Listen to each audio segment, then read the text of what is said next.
नमस्कार। आज हम पढ़ेंगे भारतीय इतिहास में संकल्पना एवं विचार का दूसरा टॉपिक। और संकल्पना एवं विचार के हम एक टॉपिक पढ़ चुके हैं, उसका नाम था भारतवर्ष। उसकी 2 क्लास हम ले चुके हैं। कितनी ले चुके हैं? 2 क्लास ले चुके हैं। आज दूसरी क्लास है, तीसरी क्लास है, अर्थात दूसरा टॉपिक है। तो दूसरे टॉपिक का नाम है भारतीय ज्ञान परंपरा। क्या है? भारतीय ज्ञान परंपरा। हम देखेंगे आज दूसरा टॉपिक और उसका नाम है भारतीय ज्ञान परंपरा।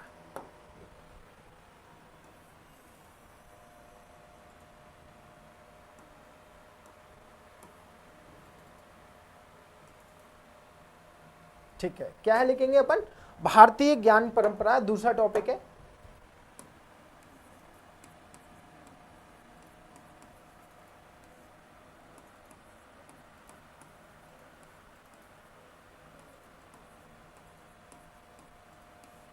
क्या है? भारतीय ज्ञान परंपरा।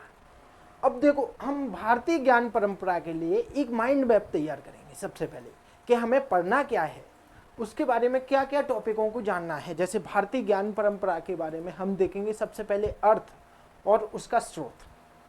क्या देखना है? अर्थ और उसका स्रोत। समझे कि सबसे पहले देखेंगे हम अर्थ और उसका स्रोत। उसके बाद हम देखेंगे कि इसमें कौन कौन से विषय शामिल थे, भारतीय ज्ञान परंपरा में कौन कौन से विषय शामिल थे, उन विषयों के बारे में हम देखेंगे। उसके बाद हम देखेंगे प्रमुख शिक्षण संस्थान, प्रमुख शिक्षण संस्थान। फिर देखेंगे प्रमुख चिकित्सा शास्त्री और उसके बाद देखेंगे प्रमुख भारतीय विद्वान, अर्थात प्रमुख चिकित्सा शास्त्री, भारतीय चिकित्सा शास्त्री और प्रमुख भारतीय विद्वान। ये सारी चीज हम देखेंगे आज। क्या देखेंगे? सबसे पहले देखेंगे अपन, देख ले, एक माइंड मैप तैयार कर लेते हैं।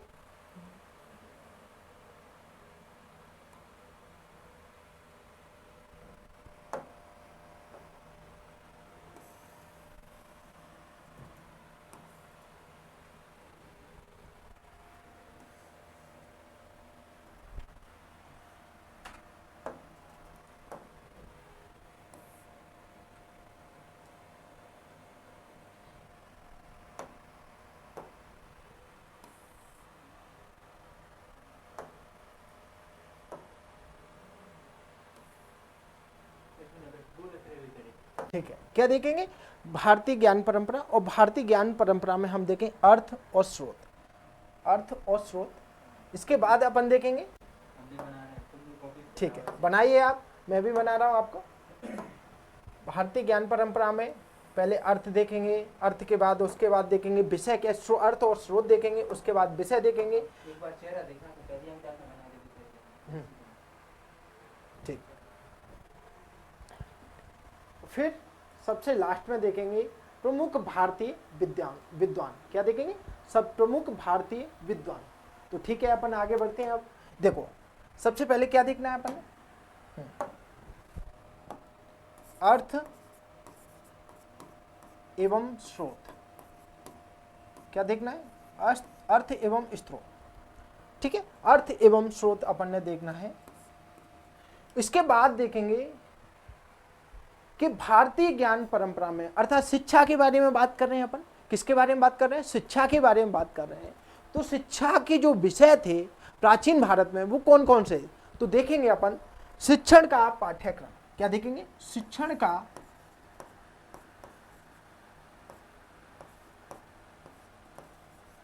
पाठ्यक्रम।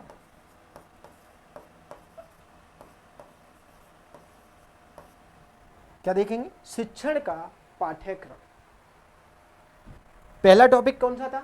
अर्थ और स्रोत।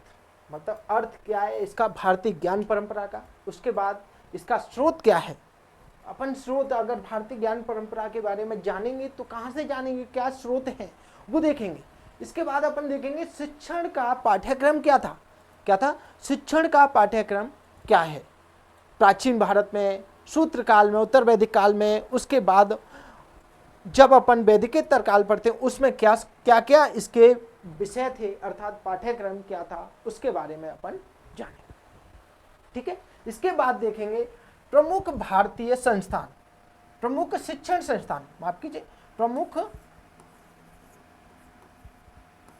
भारतीय शिक्षण संस्थान।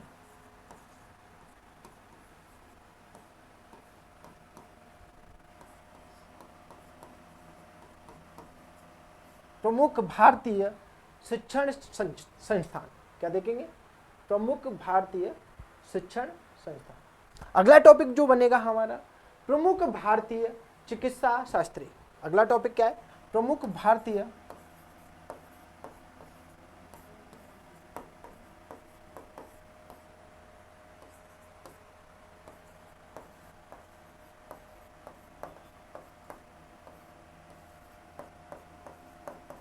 चिकित्सा शास्त्री। और लास्ट वाला जो टॉपिक है, प्रमुख भारतीय विद्वान। प्रमुख भारतीय विद्वान। प्रमुख भारतीय विद्वान।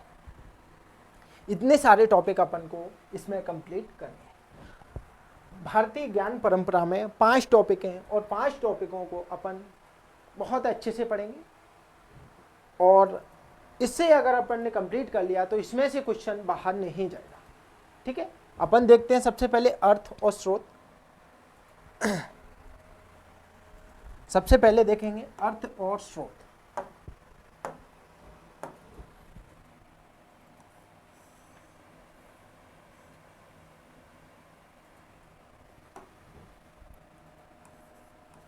अर्थ और स्रोत।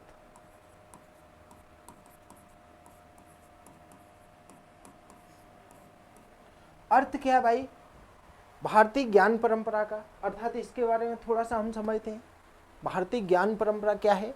वैदिक काल से ही बात करें, वैदिक काल से ही बात करें तो शिक्षा का बहुत महत्व था, अर्थात ज्ञान का बहुत महत्व था। वैदिक काल में ही शिक्षा की शुरुआत हो जाती है, और शिक्षा का बहुत महत्व था कब से? वैदिक काल से ही बात करते हैं। एक इतिहासकार थे विद्याधर, जिन्होंने संस्कृत की कविताओं का संग्रह किया। उसका नाम था सुभाषित रत्नेश छंदो। उसमें शिक्षा को मनुष्य की तीसरी आंख बताया है। क्या बताया था? उसमें शिक्षा को मनुष्य की तीसरी आंख बताया, और कहा था, और क्या कहा था कि शिक्षा या ज्ञान, और कहा था शिक्षा या ज्ञान मनुष्य समस्त मूल तथ्यों को जानने में सहायक होता है। किसके द्वारा? शिक्षा या ज्ञान के द्वारा मनुष्य समस्त मूल तथ्यों को जानने में सहायक होता है। तो अपन इसके बारे में लिखेंगे।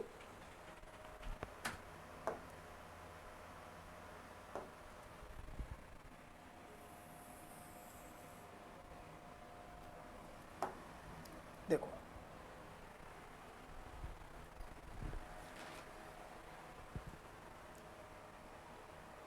देखो, प्राचीन भारत में प्राचीन भारत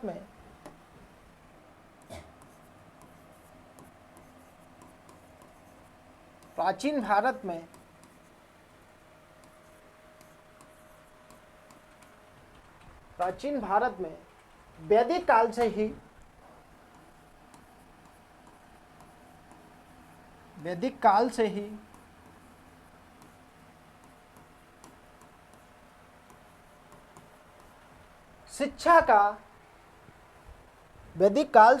शिक्षा का बहुत महत्व था। क्या था? शिक्षा का बहुत महत्व था। अर्थात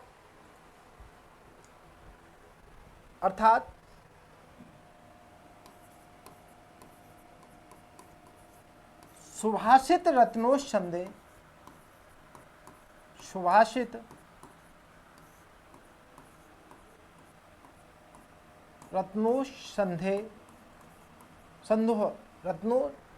माफ कीजिए, सुभाषित रत्नेश संदोह,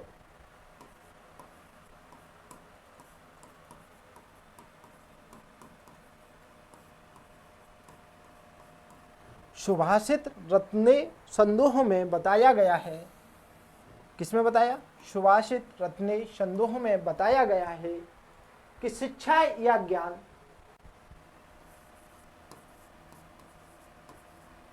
शिक्षा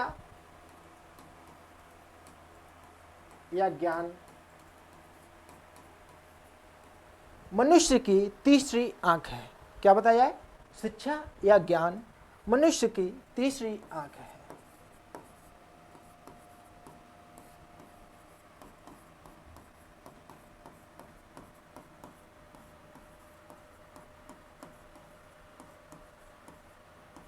देखो, प्राचीन भारत में वैदिक काल से ही शिक्षा का बहुत महत्व है, बिल्कुल रहा था।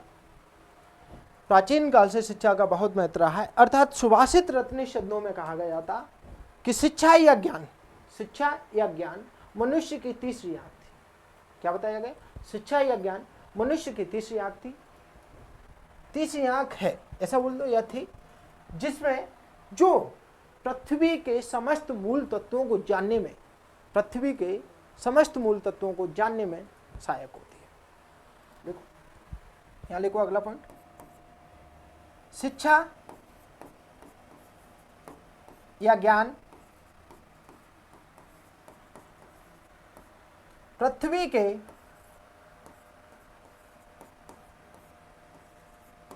समस्त मूल तत्वों को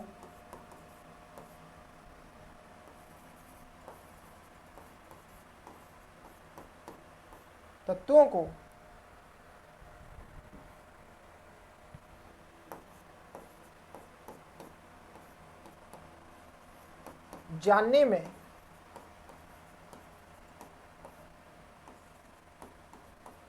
सहायक होती है।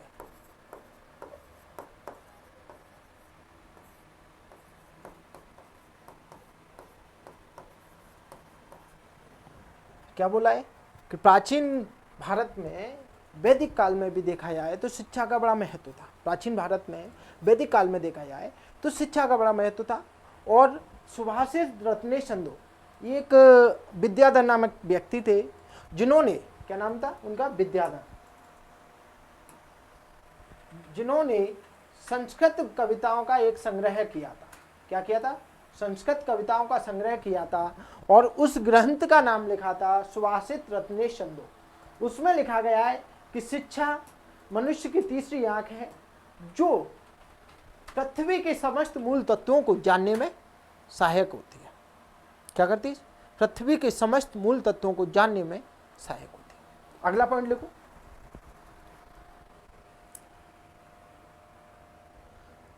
सहायक होती है तथा, आगे लिखो, सही कर्मों तथा सही कर्मों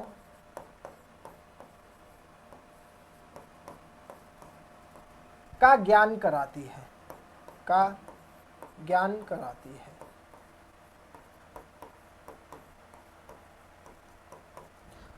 क्या लिखा है? तथा सही कर्मों का बोध कराती है या ज्ञान कराती है। ठीक है, सही कर्मों का। अगला पॉइंट लिखना है, अगला पॉइंट लिखो,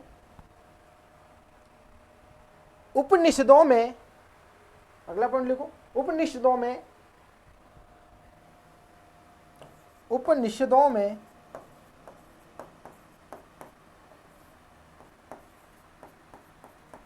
शिक्षा या ज्ञान को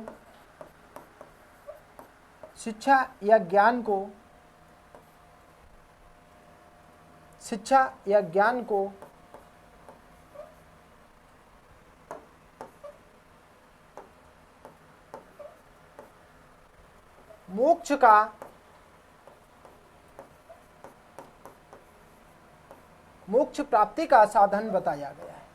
क्या बताया? मोक्ष प्राप्ति का साधन बताया गया।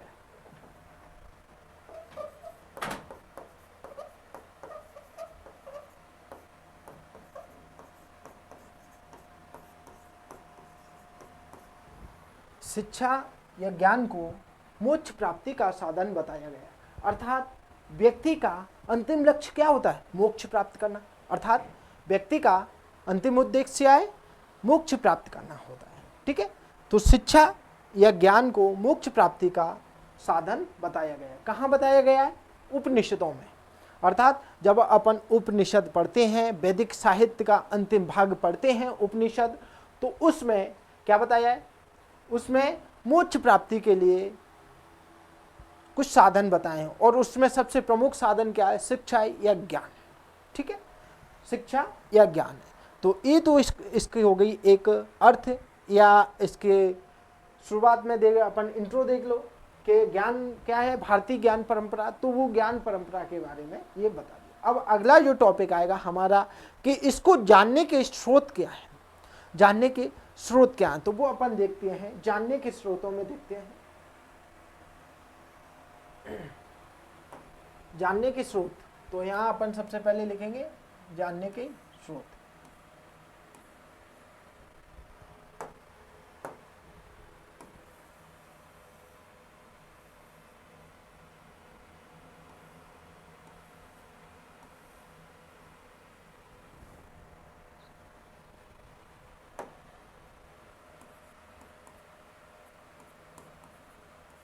क्या देखेंगे? स्रोत।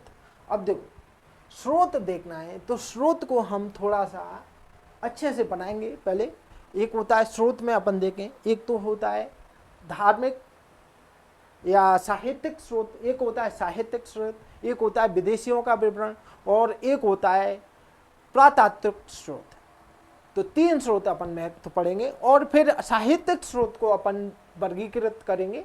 वर्गीकृत करेंगे तो अपन देखेंगे कि जो साहित्यिक स्रोत है उसको धार्मिक, वैदिकेतर, धार्मिक में बांटेंगे, और अपन विदेशी साहित्य में भी बांट देंगे। धार्मिक के बाद और एक और धर्मनिरपेक्ष साहित्य होता है। धार्मिक, धर्मनिरपेक्ष और विदेशी साहित्य, या विदेशियों का विवरण अपन जहाँ लेंगे उसमें भी डाल सकते हैं और यहाँ भी डाल सकते हैं। और धार्मिक को भी कई भागों में बांट देते हैं, जैसे वैदिक कालीन, बौद्ध कालीन, वैदिक कालीन, वैदिकेतर कालीन, बौद्ध कालीन, जैन ग्रंथ, जैन कालीन। ठीक है, तो इन सब स्रोतों को अपन एक एक से यहाँ देखते हैं। मैं बनाऊंगा स्रोत, आप भी बना लो। ठीक है, और ऐसा आप बनाएंगे तो बहुत अच्छा रहेगा आपके लिए। मैं बना रहा हूं, आप भी बनाइए, क्योंकि इसमें थोड़ा सा बड़ा है, टाइम लगेगा। तो मैं चाहता हूं कि आप अच्छे से बनाएं, बहुत अच्छे से बनाएंगे, आपको ही काम आएगा आगे चल के।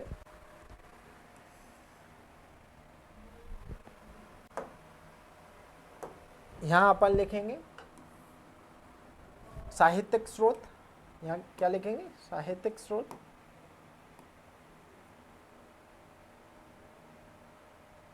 ठीक है, इसके बाद अपन लिखेंगे विदेशियों का विवरण। तो पहले अपन साहित्यिक स्रोत लिखते हैं, देन उसके बाद अपन आगे बढ़ेंगे। तो साहित्यिक स्रोत में देखो आपको बनाना है, यहाँ लिखो पहले साहित्यिक स्रोत।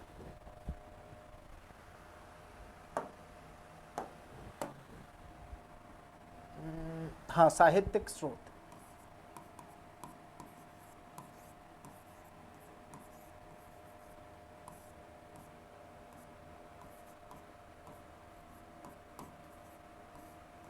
साहित्यिक स्रोत अपन पढ़ेंगे।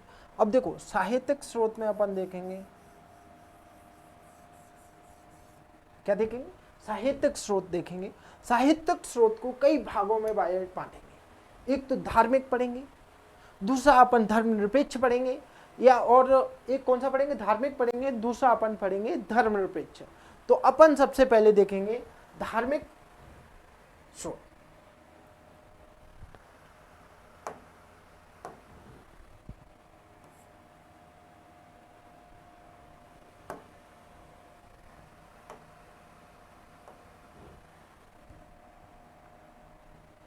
यहां लिखेंगे धार्मिक स्रोत।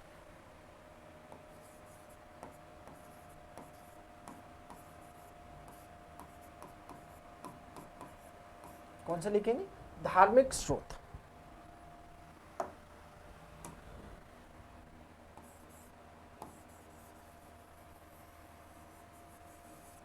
धार्मिक स्रोत। अब धार्मिक स्रोत को भी कई भागों में बांटेंगे। देखो इसको 2 भागों में डिवाइड करेंगे अपन, ये आगे चलेगा, अभी टेंशन मत लो। अपन धार्मिक कर दिया और दूसरा इधर आएंगे तो धर्मनिरपेक्ष पढ़ेंगे। तो अपन धार्मिक को भी कई भागों में बांट के पढ़ते हैं, देखते हैं कई भागों में बांट के पढ़ेंगे धार्मिक को भी। यहाँ से अपन नीचे एक और कर देंगे। अब इसका वर्गीकरण करेंगे धार्मिक का।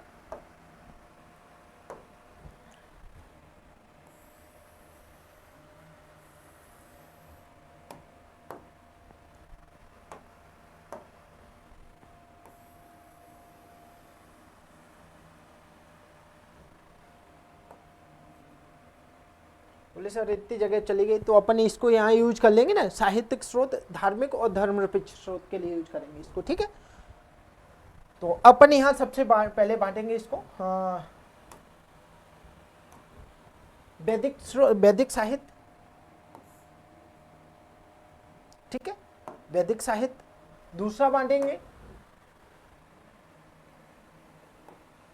सूत्रकाल, दूसरा किस में लेंगे अपन, सूत्रकाल में लेंगे।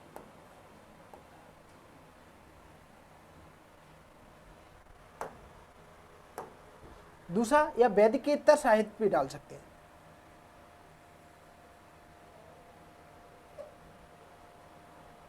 ठीक है। कौन सा, वैदिकेतर। दूसरा कौन सा डालेंगे, वैदिकेतर। तीसरा देखेंगे अपन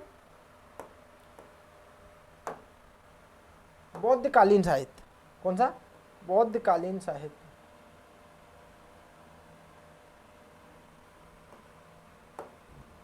तीसरा अपन कौन सा देखेंगे, बौद्धकालीन साहित्य।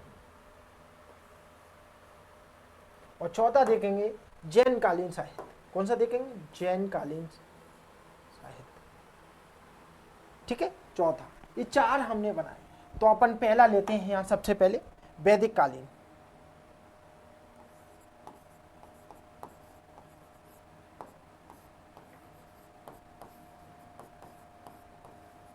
ठीक है। सबसे पहले कौन सा लिया, वैदिक कालीन लिया है। और वैदिक कालीन को अपन अब लिखते हैं वैदिक कालीन, ठीक है, वैदिक कालीन। अब देखो वैदिक कालीन के अपन यहां देखेंगे, यहां बना लो आप, मैं जैसे बना रहा हूं ना वैसे आप बना लो।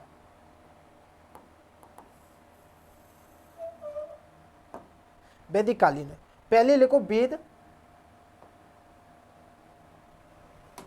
पहले लिखो वेद, व्हाइट मार्कर ले ले कलर,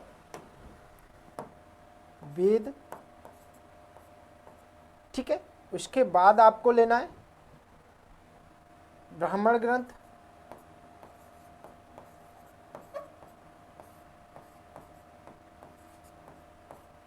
इसके बाद लेना है आरण्यक ग्रंथ,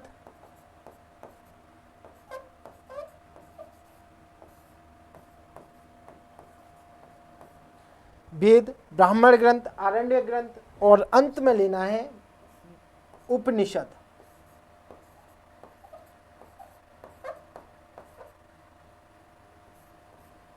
दिख रहा है। वैदिक कालीन में देखो, वैदिक कालीन में क्या लिया है, वेद, ब्राह्मण ग्रंथ, आरण्यक, उपनिषद। वैदिक कालीन में अपन ने क्या लिया है, वेद, ब्राह्मण ग्रंथ, आरण्यक, उपनिषद। ओहो माफ कीजिए। इसके बाद अपन ने लेना है क्या, वैदिकेतर कालीन या सूत्रकालीन। इसके बाद क्या लेना है, वैदिकेतर कालीन या सूत्रकालीन। यहां ले लो, वैदिकेतर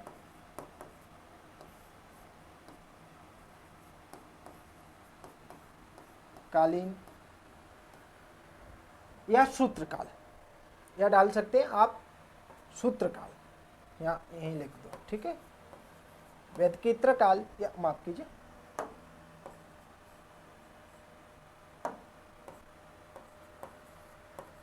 या सूत्रकाल। अब देखो इसमें कौन कौन से ग्रंथ आते हैं, वैदिकेतर कालीन या सूत्रकाल में कौन कौन से ग्रंथ आते हैं। तो इसमें लिखो पहले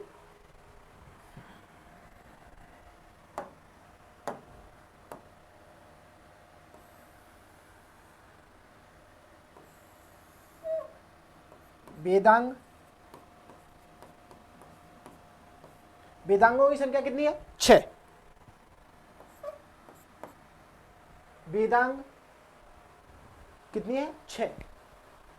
अब वो मैं आगे पढ़ाऊंगा, शिक्षा, कल्प, व्याकरण, ज्योतिष, छंद, ठीक है। इस तरह से 6 वेदांगों की संख्या है। तो ये पहला क्या है, वेदांग। इसके बाद पुराण,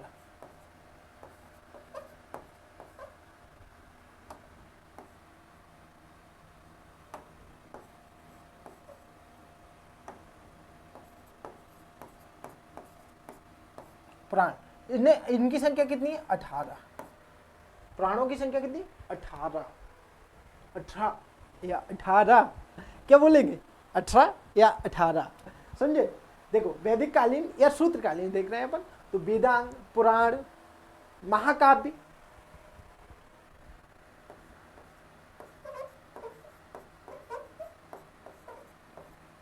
वेदांग, पुराण, महाकाव्य। महाकाव्य में दो को रखा जाता है, कौन कौन से? रामायण और महाभारत। महाकाव्य में दो को रखा गया है, रामायण और महाभारत। तो ठीक है, रामायण, महाकाव्य, ठीक है। इसके बाद धर्मसूत्र,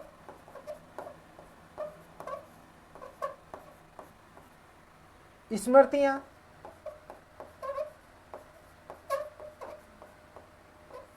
धर्मसूत्र, स्मृतियां इत्यादि।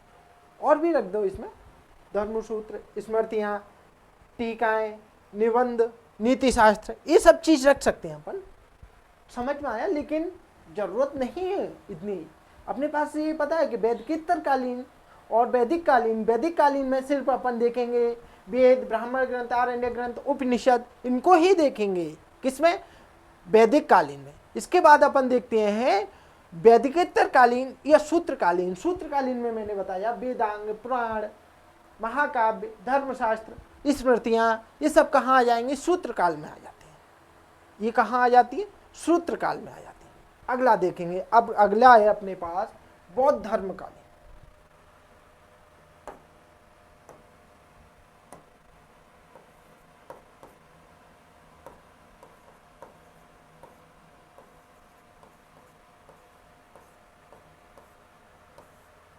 बौद्ध धर्म कालीन, ठीक है। अगला कौन सा देखेंगे? बौद्ध धर्म कालीन। अब इसको अपन देखते हैं, एक तो हीनयान रहता है, दूसरा महायान रहता है। एक तो हीनयान रहता है, दूसरा महायान रहता है। तो हीनयान का जैसे त्रिपिटक, विनय पिटक, सूक्त पिटक, अभिधम्म पिटक, तो सूक्त पिटक, विनय पिटक, अभिधम्म पिटक, ये है ना। और त्रिपिटक, ये हीनयान के माफ कीजिए, हीनयान से संबंधित क्या है? त्रिपिटक, सूक्त पिटक, विनय पिटक, अभिधम्म पिटक, ये हीनयान से संबंधित है। फिर आता है महायान, तो एक महायान से संबंधित, तो वो अपन यहाँ पर सबको साथ में लेके चलेंगे क्योंकि यहाँ इतनी जगह भी नहीं दिख रही, ठीक है। तो लिखो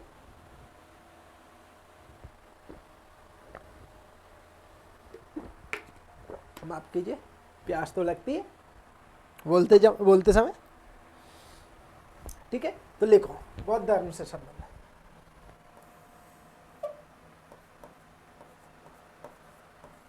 त्रिपिटक, सूक्त पिटक,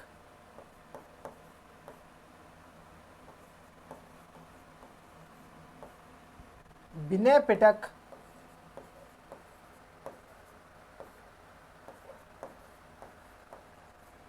और अभिधम्म पिटक।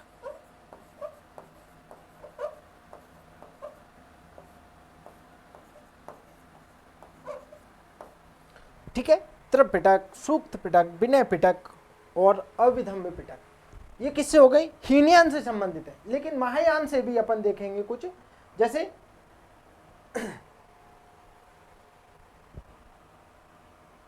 मिलिंद पनोह, दीपवंश, महावंश, ठीक है।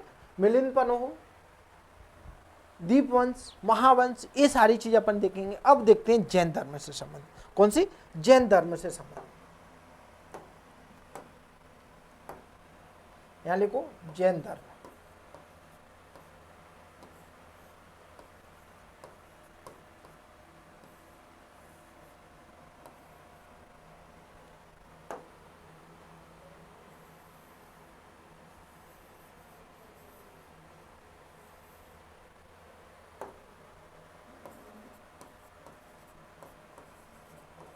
जैन धर्म और जैन धर्म से संबंधित अपन क्या साक्ष्य देखते हैं?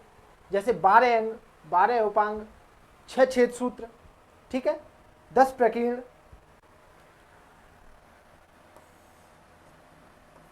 12 अंग, 12 उपांग। हाँ, इधर नहीं, अपन नीचे ही चलते हैं क्योंकि फिर अपन इधर तो आगे अव्यल काम आना है।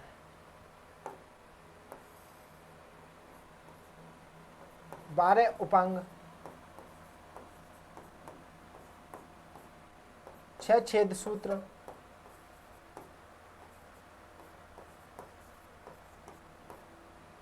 भगवती सूत्र,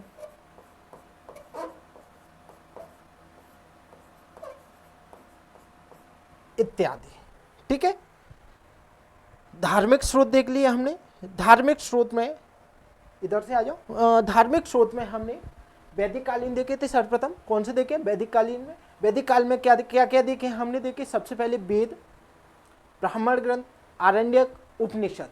वेद, ब्राह्मण ग्रंथ, आरण्यक, उपनिषद। इसके बाद वैदिकोत्तर कालीन जाएंगे तो वैदिकोत्तर कालीन में अपन देखेंगे वेदांग, 6 वेदांग है, पुराण 18 पुराण है, महाकाव्य, महाकाव्य 2 है, रामायण और महाभारत। कौन से? रामायण और महाभारत, उनसे हमें इनकी जानकारी मिलती है। उसके बाद हम देखेंगे धर्मसूत्र, उसके बाद देखेंगे स्मृतियाँ। क्या देखेंगे? स्मृतियाँ। इन सब चीज़ों के बारे में अपन जहाँ देखते हैं वो है वैदिकोत्तर कालीन। इसके बाद हम देखते हैं बौद्धकालीन धार्मिक साहित्य की बात करें तो बौद्धकालीन धार्मिक साहित्य में त्रिपिटक, सूत्र पिटक, विनय पिटक, अभिधम्य पिटक। इधर जैन कालीन में आया तो 12 अंग, 12 उपांग, 6 सूत्र, भगवती सूत्र इत्यादि। ये सब कहाँ? ये धार्मिक साहित्य के स्रोत में आ जाते हैं। दूसरा अपन देखते हैं धार्मिक साहित्य की जगह अपन दूसरा देखेंगे। अब एक तो ये भाग हो गया किसका? साहित्यिक स्रोत का। दूसरा भाग कौन सा है? धर्मनिरपेक्ष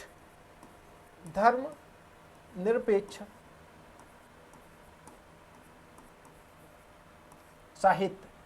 धर्मनिरपेक्ष साहित्य। ठीक है,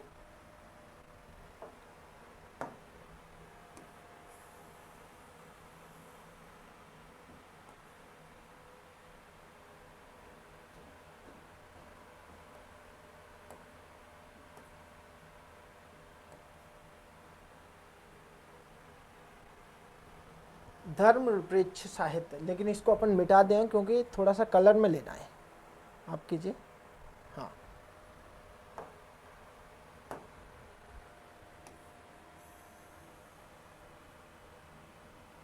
क्या लेना है अपन ने? धर्मनिरपेक्ष साहित्य।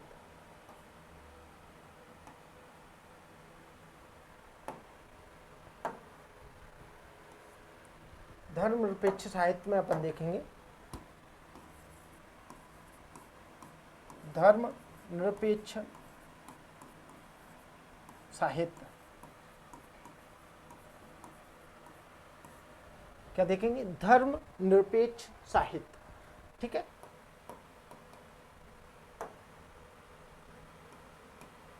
हाँ ठीक है, ओके। अब इसके बाद अपन धर्मनिरपेक्ष साहित्य को जब देखते हैं तो धर्मनिरपेक्ष साहित्य में क्या आ जाता है? अर्थात ऐसा साहित्य जो धर्म से संबंधित नहीं हो वो क्या कहलाता है? धर्मनिरपेक्ष साहित्य कहलाता है। जैसे कौटिल्य का अर्थशास्त्र, पाणिनि की अष्टाध्यायी, तो ये क्या है? धर्मनिरपेक्ष साहित्य। तो धर्मनिरपेक्ष साहित्य के बारे में अपन देखेंगे। ठीक है, धर्मनिरपेक्ष साहित्य में अपन जाएंगे। माफ कीजिए, एक सेकेंड। अपन अभी क्या देखेंगे? धर्मनिरपेक्ष साहित्य देखेंगे। एक सेकेंड, मैं कॉल करता हूं आपको।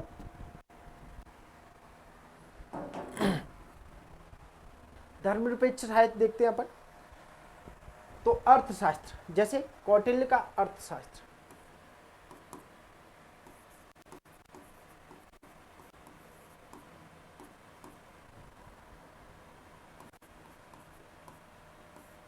अर्थशास्त्र ये किसका है? अर्थशास्त्र कौटिल्य का। देखो मैं यहाँ जगह नहीं है इसलिए मैं नाम नहीं लिख रहा हूँ, सिर्फ आपको साहित्य के बारे में लिख रहा हूँ। तो अपन को पता है कौटिल्य का, मैं बार बार बोल रहा हूँ, आप लिख भी सकते हैं कि किसका है? कौटिल्य का। ठीक है,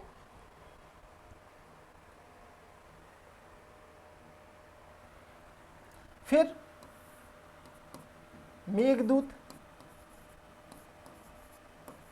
मेघदूत, अभिज्ञान शाकुंतलम। हाँ, यहाँ नहीं लिखते, यहाँ लिखेंगे।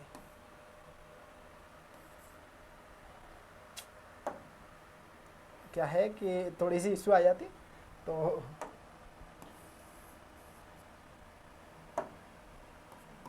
मेघदूत, अभिज्ञान शाकुंतलम, अभिज्ञान शाकुंतलम,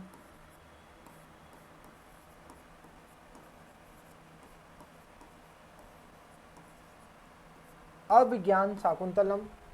ठीक है, ये किसकी है? कालिदास की। बहुत सारी रचनाएं कालिदास की, कुमार संभवम, अभिज्ञान, तो उनकी समथिंग 7 से 8 रचनाएं, तो उनके बारे में अपन ने ये ले लिए, सफिशिएंट है। दो, मेघदूत, अभिज्ञान शाकुंतलम, विक्रमो वत्स्यम, कुमार संभवम, ये सब तमाम रचनाएं कालिदास जी की। तो वो अपन ने ये ले ली दो। ठीक है, इसके बाद देखेंगे अपन त्रिशतक,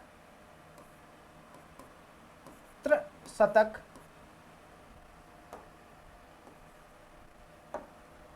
त्रिशतक, भैया किसकी है त्रिशतक? कभी आप उज्जैन जाओ, भृतहरि की गुफा घूम के आओ, भृतहरि ने 3 शतक नामक, मतलब 3 शतक से ऐसी रचना, 3 शतक थी, तीनों शतक के नाम पर 3 रचनाएं की। तो त्रिशतक किसकी है? भृतहरि की। ठीक है, त्रिशतक किसकी? भृतहरि की। नेक्स्ट अपन देखेंगे, जैसे और देखने को मिलेंगे, जैसे क्या है, बुद्ध चरित्र। कहाँ चले गए, माफ कीजिए, हाँ, अरे मैं समझा कहाँ चले गए भैया। ठीक है, बुद्ध चरित्र, बुद्ध चरित्र। ठीक है, इसके बाद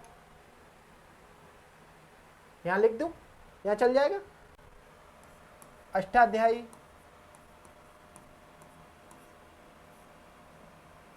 अष्टाध्यायी, यहां चल जाएगा, यहां भी चला देंगे अपन। राज तरंगिणी, राज तरंगिणी, तरंगिणी, राज तरंगिणी। ठीक है, ये कैसा हो गया? धर्म निरपेक्ष साहित्य। ये कैसा हो गया? धर्म निरपेक्ष साहित्य। अब अपने पास जो तीसरा पॉइंट बनता है, दूसरा पॉइंट बनता है, पहला तो हो गया साहित्यिक स्रोत का पहला पॉइंट। ठीक है, यहां लिख देता हूं पहला पॉइंट। अब दूसरा पॉइंट जो बनता है अपने पास, दूसरा पॉइंट है विदेशियों का विवरण, विदेशियों का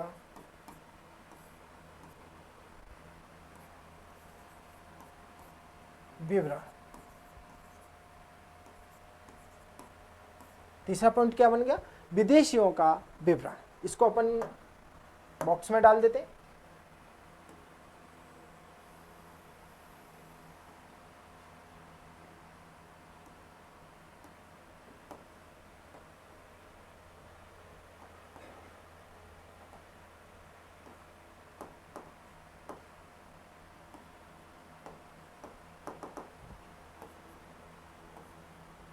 ठीक है, विदेशियों का विवरण नंबर 2।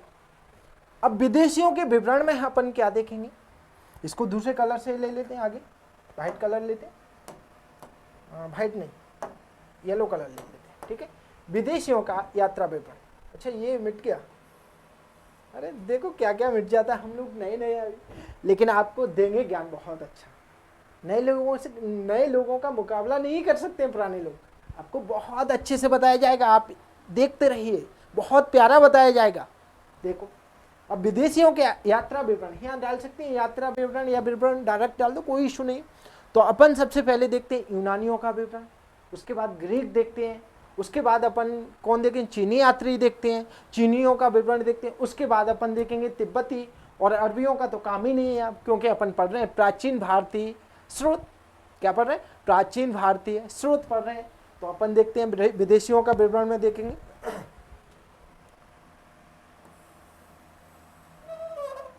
अपन इसको इरेज कर देते हैं, क्योंकि अरे अब वाइट पेन लेनी पड़ेगी कुछ काम, क्योंकि हाँ इसको बनाने के लिए, इसको बनाने के लिए। ठीक है, अब अपन यहाँ से एक ऐसे लाइन खींचिए, इससे खींचेंगे तो सबसे पहले अपन डालेंगे, अब आगे लिखेंगे अपन, कौन सा पेन लिया था? यूनानियों का, यूनानी। अच्छा, वाइट नहीं, ब्लैक, येलो लेंगे, माफ कीजिए, कौन सा लेंगे? येलो, क्योंकि वाइट तो ये है अभी, ठीक है, तो अपन लेंगे यूनानी। सबसे पहले कौन से? यूनानी। तो यूनानियों में सबसे पहला देखेंगे, यूनानियों में हेरोडोटस,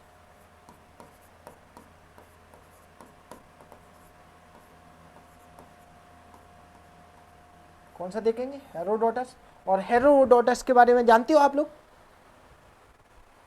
हेरोडोटस के बारे में क्या जानते हो? इतिहास का पिता कहा जाता है। क्या कहा जाता है? इतिहास का पिता कहा जाता है हेरोडोटस को। तो अपन ने सबसे पहले यूनानियों में क्या लिया? हेरोडोटस। दूसरा व्यक्ति देखते हैं, किटेशियस। क्या नाम है? कैटेशियस, कैटेशियस। नेक्स्ट देखेंगे, अपना अगला देखेंगे मैगस्थनीज, मैगस्थनीज। क्या है? मैगस्थनीज। अगला व्यक्ति क्या था? मैगस्थनीज। इसके बाद देखेंगे अपन स्ट्रैबो, स्ट्रैबो। इसके बाद देखेंगे डायोडोरस, डायोडोरस।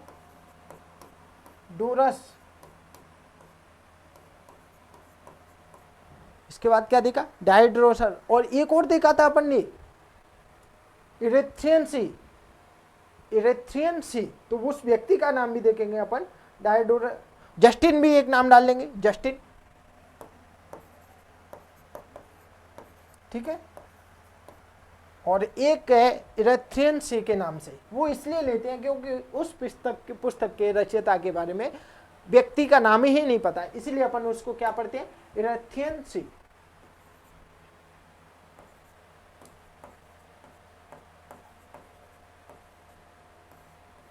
सी, ठीक है, इरेथ्रियंसी। ये कौन से हो गए? यूनानी। यूनानी। ज्यादा नाम लिख दिए, जगह कहाँ है लिखने के लिए? कोई बात नहीं, थोड़ा सा अपन कंजेस्टेड कर लेंगे, ठीक है।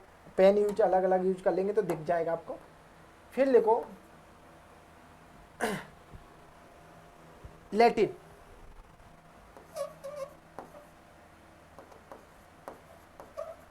कौन सा लिखना है? लैटिन लिखना है। और लैटिन में दो नाम लिख, एक नाम लिख लो सिर्फ, प्लानी, प्लानी। ठीक है। इसके बाद लिखो चीनी।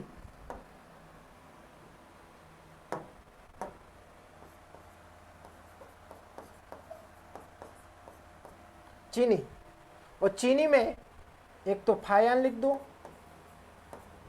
चीनी में क्या क्या लिखना है? फायान लिख दो। चीनी में फायान, एक सेकंड माफ कीजिए।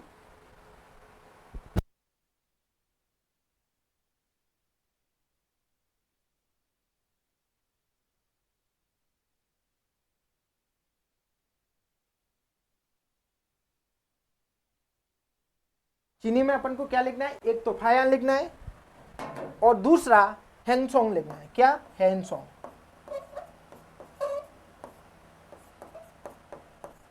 एक तो फायान लिखना है और दूसरा क्या लिखना है? हेनसोंग लिखना है। अर्थात देखो हमने क्या क्या देख लिया था? यूनानी देख लिया है। यूनानियों में कौन आया? Herodotus, Ctesias, Megasthenes, Strabo, Diodorus, Justin, इरेथ्रियंसी। इसके बाद हमने लैटिन देखा। लैटिन में प्लिनी है। और इसके बाद अपन देख रहे हैं चीनी। चीनी में कौन कौन सा है? एक तो फायान है, एक है हेनसोंग। और हेनसोंग के बाद एक और व्यक्ति का नाम मिलता है इत्सिंग। क्या नाम मिलता है? इत्सिंग। तो यहां लिख देता हूं इत्सिंग। कोशिश की है कि एक ही स्लाइड पर पूरा स्रोत बन जाए। तो तीन व्यक्ति चीनी में अपन देखते हैं। चीनी में कौन कौन? फायान, हेनसोंग और इत्सिंग। फायान, हेनसोंग और इत्सिंग देखते हैं अपन। एक है, फिर लास्ट लिखना है अपन को तिब्बती। और तिब्बती का नाम लिखना है। तिब्बती में अपन इधर लिख ले या लिख देते हैं, चलो यहीं लिख देते हैं तिब्बती। और इसका नाम लिख लो तारानाथ। क्या लिखना है? तारानाथ।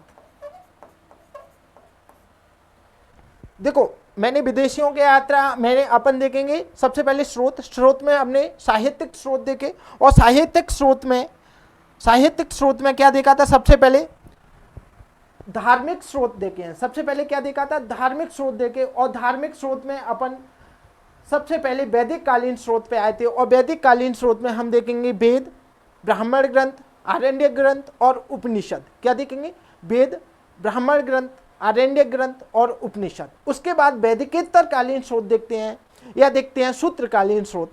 तो सूत्रकालीन स्रोत में अपन देखेंगे वेदांग। वेदांग क्या है, 6 वेदांग है। वेदांगों की रचना कितनी संख्या है, 6।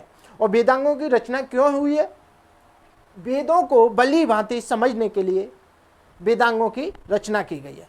वेदों को भली भांति समझने के लिए वेदांगों की रचना की गई है। इसके बाद पुराणों की संख्या कितनी है, 18। तो उसमें भी हमें प्राचीन भारतीय इतिहास के बारे में जानकारी मिलती है, सबसे ज़्यादा पुराणों से ही मिली है अगर बात करें। इसके बाद महाकाव्य अपन देखते हैं कितने हैं, 2 हैं। कौन से, रामायण और महाभारत। इसके बाद धर्मसूत्र और स्मृतियाँ, ये सारी चीज़ हम देखेंगे। इसके बाद बौद्धकालीन स्रोत की बात करते हैं तो बौद्धकालीन स्रोत में आता है त्रिपिटक, सूत्र पिटक, विनय पिटक, अभिधम्म पिटक।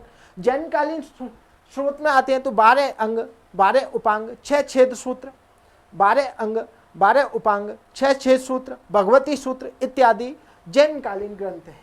ठीक है। इसके बाद अपन ने देखा था धर्मनिरपेक्ष साहित्य, अर्थात इसमें धर्म से संबंधित कुछ भी नहीं है। ये साहित्य कभी स्वतंत्र होकर या राजा के संरक्षण में किसी विद्वान द्वारा लिखा गया है। जैसे कौटिल्य का अर्थशास्त्र, कौटिल्य का अर्थशास्त्र, कालिदास की मेघदूत और अभिज्ञान शाकुंतलम, विक्रमोर्वशीयम, कुमार संभवम, बहुत सारी में उनकी सारी रचनाएं, उनसे अपन ने इतिहास के बारे में जानकारी ली।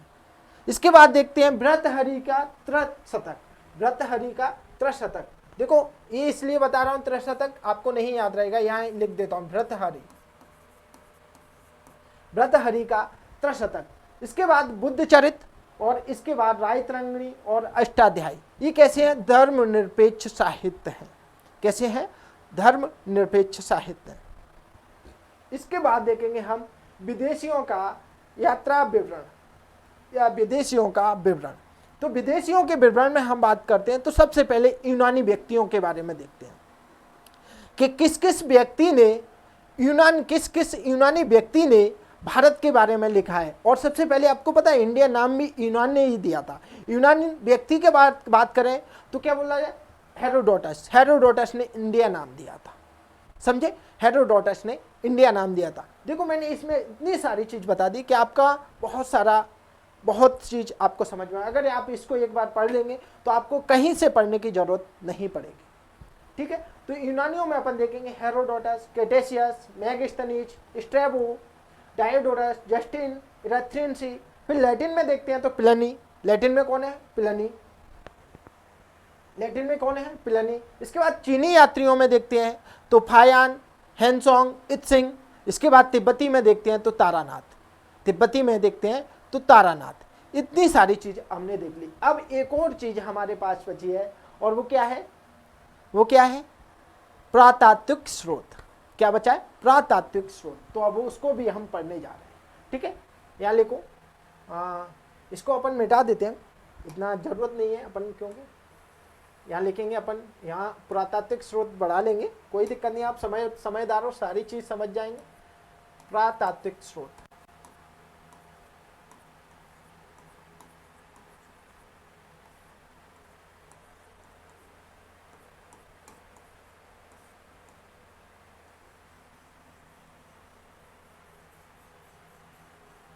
ठीक है।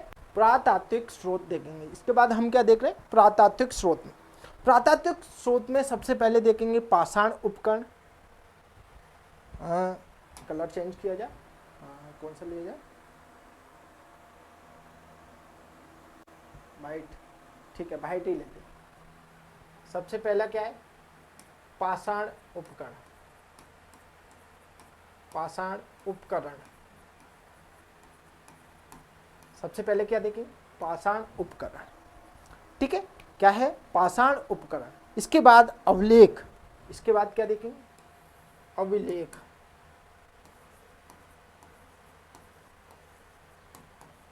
राजा महाराजाओं द्वारा कई लेख लिखवाए गए हैं, अभिलेख लिखवाए गए हैं। इसके बाद सिक्के। क्या देखेंगे, सिक्के। इसके बाद क्या देखेंगे, सिक्के, अभिलेख सिक्के। इसके बाद स्मारक, भवन, स्तंभ, गुफाएं,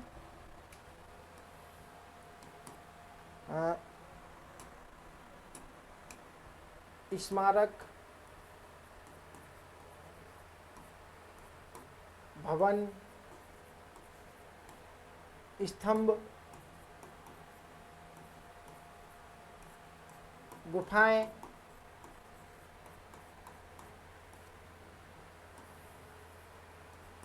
ठीक है, स्मारक, भवन, स्तंभ, गुफाएं। इसके बाद अपन देखेंगे मृदु भांड,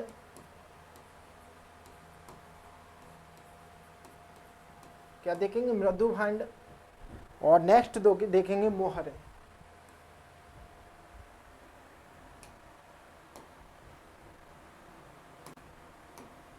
मोहर है, ये अलग कलर से लिखिए, देखो बीच में बोले कि सर ये देखिए ये किसका मोहर है, तो सब अलग अलग है। देखो मैंने अलग अलग कलर से बना दिया। जैसे प्रातात्विक, अब एक बार आपको रिकॉल करा देता हूँ, समझा देता हूँ। जैसे कि हमने स्रोत पढ़े थे, स्रोत के हमने 3 पॉइंट बनाए। पहला पॉइंट ये हो गया, दूसरा पॉइंट ये हो गया, और तीसरा पॉइंट ये बन गया। ठीक है, तीसरा पॉइंट ये बन गया। तो पहले पॉइंट में हमने देखा था सबसे पहले क्या, साहित्यिक स्रोत देखा था। और साहित्यिक स्रोत को हमने 2 भागों में बांटा था, एक तो धार्मिक स्रोत, दूसरा धर्मनिरपेक्ष साहित्य। एक धार्मिक स्रोत या धार्मिक साहित्य और दूसरा धर्मनिरपेक्ष साहित्य। तो यहाँ आपको रोमन में डाल देता हूँ, पहला और दूसरा। ठीक है, इसको अपन ने 2 भागों में बांटा था। धार्मिक को हमने वैदिक कालीन, वैदिक उत्तरकालीन, बौद्धकालीन, जैन ग्रंथ। इसमें धर्मनिरपेक्ष साहित्य को अर्थ साहित्य, मेघदूत, विज्ञान शाकुंतलम, बृहत्तरिका, त्रिशतक, बुद्ध चरित्र, ठीक है, बुद्ध चरित्र, रायतरंगी, अष्टाध्याय, ये सब चीज हमने कहाँ बांट दी, धर्मनिरपेक्ष साहित्य में बांट दिया था। अब दूसरे पॉइंट पे हम बात करते हैं। जो दूसरा पॉइंट आता है, इसको ऐसे घुमा दूं ना, अच्छा से दिखेगा। ठीक है, तो दूसरा विदेशियों का यात्रा विवरण, विदेशियों का यात्रा विवरण बात करते हैं। तो विदेशियों के यात्रा विवरण में हम जाएंगे तो यूनानियों में बात करेंगे तो हेरोडोटस, उसके बाद कैटेशियस, Megasthenes, Strabo, Diodorus, Justin, इरेथ्रेंसी। Latin में बात करते हैं तो पिलनी। इसके बाद चीनी बात करते हैं तो फायान, हेनसोंग, इत्सेंग। पहले सबसे पहले फायान आते हैं, चंद्रगुप्त द्वितीय विक्रमादित्य के शासनकाल में आते हैं। इसके बाद हेनसोंग आते हैं, हेनसोंग हर्षवर्धन के शासनकाल में आते हैं। हेनसोंग और हर्षवर्धन। ठीक है, इसके बाद इत्सिंग आते हैं। और इसके बाद अपन देखते हैं तिब्बती यात्रा विवरण, जिसमें नाम है तारानाथ, और तारानाथ तिब्बतियों का। फिर देखते हैं अपन प्रातात्विक स्रोत की बात करते हैं। तो प्रातात्विक स्रोत में पाषाण उपकरण, कौन कौन से, पाषाण उपकरण, अभिलेख, सिक्के, स्मारक, भवन, स्तंभलेख, गुफाएं, मृदु भांड, मोहरें इत्यादि चीजों के बारे में हमने स्रोत देख लिए। ठीक है, ये हो गए हमारे प्राचीन भारतीय इतिहास के स्रोत। ये हो गए हमारे प्राचीन भारतीय इतिहास के स्रोत। अब हमारे पास बचा है, क्या था अगली हमारे पास, अगला पॉइंट क्या है, अगला पॉइंट है अपने पास प्राचीन भारतीय शिक्षण संस्थान। तो अगली हेडिंग हमारे डलेगी क्या है, प्राचीन भारतीय शिक्षण संस्थान। ठीक है, अगली हेडिंग क्या है, प्राचीन भारतीय शिक्षण संस्थान। हेडिंग डालना है आपको, प्राचीन भारतीय शिक्षण संस्थान।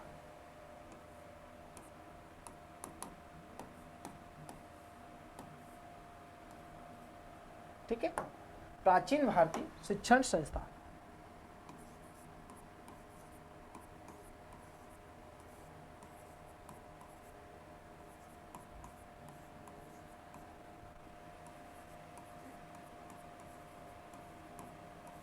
शिक्षण संस्थान। अभी क्या है, हमेशा ये अनुभव नहीं है कि कितना बड़ा लेना है। जो अपन डिब्बा बॉक्स लेते हैं ना, उसका भूल जाते हैं कि कितना बड़ा लेना है, क्या करना है। तो वो थोड़ा सा आएगा, धीरे धीरे आएगा, इंतजार कीजिए। धीरे धीरे सारी चीज़, मैं क्या है ऑनलाइन ऑफलाइन पढ़ाता हूँ, लेकिन ऑनलाइन के लिए अब मैंने ऑनलाइन शुरू किया है, तो मुझे थोड़ा सा अनुभव लेना पड़ेगा यहाँ। लेकिन आपको जो मटेरियल मिलेगा वो ऐसा मिलेगा कि वादा करता हूँ, आप अगर एक बार इसे अच्छे से पढ़ लेंगे तो आपको दोबारा कहीं से भी पढ़ने की ज़रूरत नहीं पड़ेगी। एक बार अच्छे से पढ़ लो बस। अगर आपने इसका नोट्स तैयार कर लिया और इसे अच्छे से बना लिया तो आपको कहीं से भी द्वारा पढ़ने की जरूरत नहीं पड़ेगी। ठीक है, तो अपन स्रोत में देखेंगे तो सबसे पहले अपन देखते हैं स्रोत में, दो स्रोत में बांटेंगे। एक तो भारतीयों द्वारा बनाए गए शिक्षण संस्थान, दूसरा अन्य धर्मों द्वारा बनाए गए शिक्षण संस्थान। एक क्या है, भारतीयों द्वारा बनाए गए शिक्षण संस्थान, और दूसरा अन्य धर्मों द्वारा बनाए गए शिक्षण संस्थान। तो अपन यहां बनाते हैं।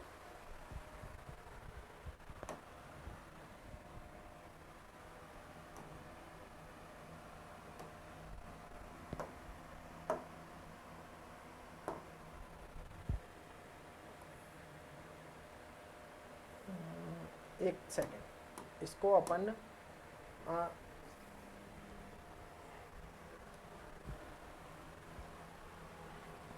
इसको अपन बनाएंगे, स्रोत देख रहे हैं अपन, इसको बनाएंगे अपन यहाँ, सॉरी, भारतीयों द्वारा बनाए गए शिक्षण संस्थान लिखते हैं पहले। एक बॉक्स लेते हैं, भारतीयों द्वारा बनाए गए शिक्षण संस्थान। विकास में कॉल करता हूँ।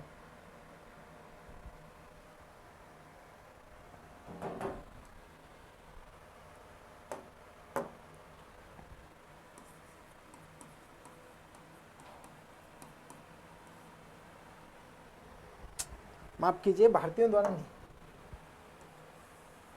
प्रमुख शिक्षण संस्थान पढ़ने अपन को। क्या पढ़ने? प्रमुख शिक्षण संस्थान।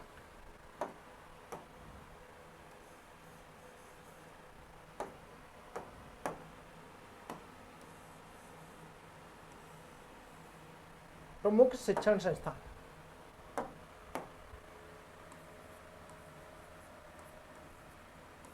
प्रमुख शिक्षण संस्थान। क्या पढ़ना है? प्रमुख शिक्षण संस्थान। ठीक है, क्या पढ़ना है? प्रमुख शिक्षण संस्थान पढ़ना है। अब इसको अपन दो भागों में डिवाइड करेंगे। एक तो हिंदुओं द्वारा बनाए गए, और दूसरा अन्य धर्मों द्वारा, जैसे बौद्ध धर्म सबसे ज्यादा रहा, तो बौद्ध धर्म द्वारा बनाए गए। तो अपन इसको बांटेंगे।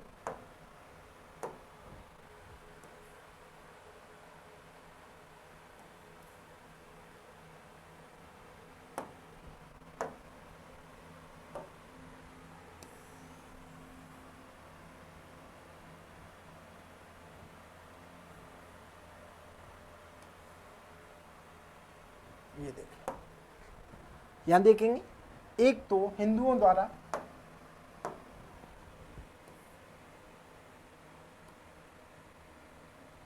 और दूसरा बौद्ध धर्म द्वारा।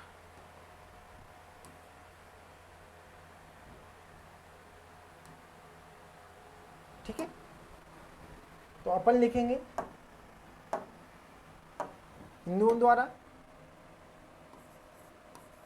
हिंदुओं द्वारा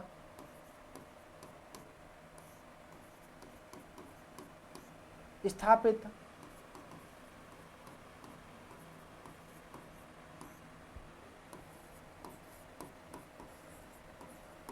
शिक्षण संस्थान,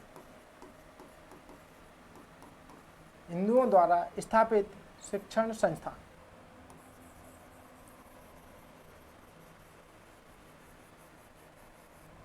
दूसरा देखेंगे बौद्धों द्वारा स्थापित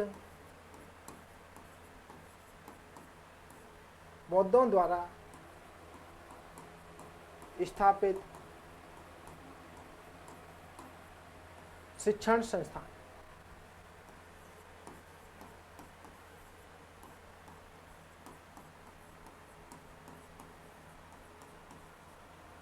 या स्थापित बौद्धों द्वारा, हिंदुओं द्वारा, या हिंदुओं के लिए फेमस, मतलब जो हिंदुओं के लिए महत्वपूर्ण थे वो, और बौद्धों के लिए महत्वपूर्ण थे वो देखेंगे अपन। तो दोनों को देखेंगे यहाँ पर। ठीक है, तो सबसे पहले हिंदुओं में बात करते हैं अपन।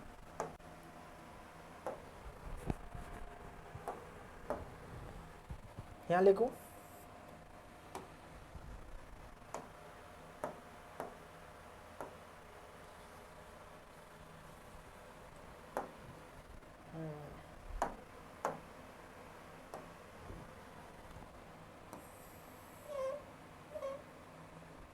ठीक है,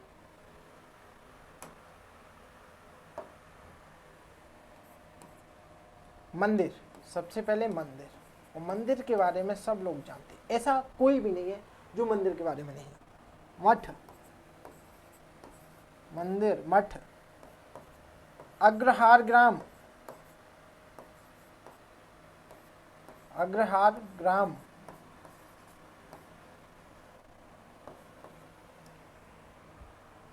अग्रहार ग्राम।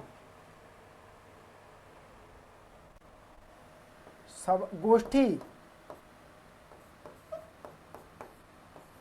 गोष्ठी। ठीक है, इसके बाद और भी लिखेंगे। देवदान ग्राम,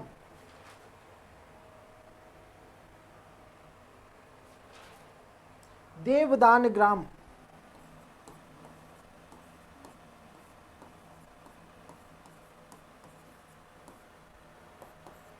ब्रह्मदेव ग्राम, ब्रह्मदेव। देखो क्या क्या हो गया, मंदिर, मठ, अग्रहारम, गोष्ठी, देवदान ग्राम, ब्रह्मदेव ग्राम। ठीक है, इसके बाद एक और है पल्ली चंदा ग्राम, पल्ली चंदा ग्राम।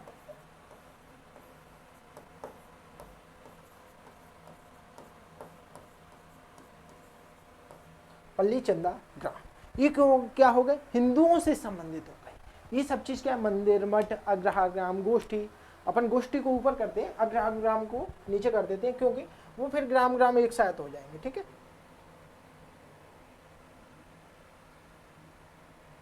यहां गोष्ठी लिख दो,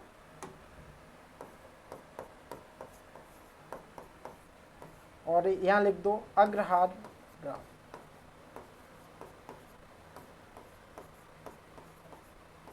अग्रहार ग्राम। समझ के क्या है, मंदिर, मठ, गोष्ठी, अग्रहार ग्राम, दीपदान ग्राम, ब्रह्मदेव ग्राम, पल्ली चंदा ग्राम। ये किससे संबंधित है, ब्राह्मणों से संबंधित है, अर्थात हिंदुओं से संबंधित है। किससे संबंधित है, हिंदुओं से संबंधित। अब बात करेंगे अपन बौद्धों द्वारा स्थापित शिक्षण संस्थान, बौद्धों द्वारा स्थापित शिक्षण संस्थान। तो अपन यहां से लेंगे, ऐसा नहीं सोचना कि सर यहाँ से क्यों ले रहे हैं, क्योंकि भैया जगह कम पड़ेगी इसलिए हम यहाँ से ले रहे हैं, समझे बाबू। थोड़ा सा समझने की कोशिश क्या करो हम, ठीक है, कि हम यहाँ से ले क्यों रहे हैं, इसलिए ले रहे हैं बाबू, क्योंकि यहाँ से इस जगह कम पड़ जाएगी। ठीक है, तो अपन यहाँ सबसे पहले लिखेंगे बिहार,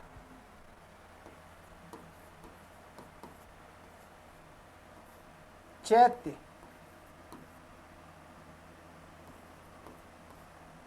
स्तूप। बौद्धों से संबंधित पढ़ रहे हैं तो सबसे पहले बौद्धों की चीज आएगी, बिहार, चैत्य, स्तूप। ठीक है, बिहार, चैत्य, स्तूप। फिर आ जाओ तक्षशिला, क्या है, तक्षशिला। नालंदा,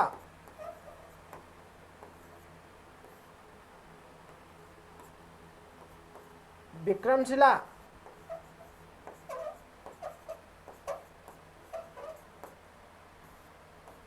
अब बबुआ इधर बना लो एक ऐसा, इसलिए लिया, समझे अब मेरी बात को। अरे बबुआ थोड़ा सा समझने की कोशिश किया करो हमें। हाँ बबुआ, हमें समझोगे तभी आप इसको समझोगे ललुआ, समझे बबुआ, हमें समझोगे तभी इसको समझोगे। तो ठीक है, बिहार, चैत्य, स्तूप, तक्षशिला, नालंदा, विक्रमशिला, बल्लभी, क्या, बल्लभी, उदंतपुरी,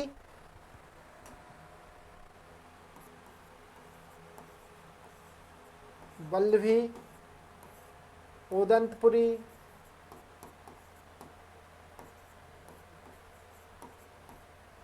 बल्लभी, उदंतपुरी। इसके बाद और देखते हैं अपन सोमपुरी,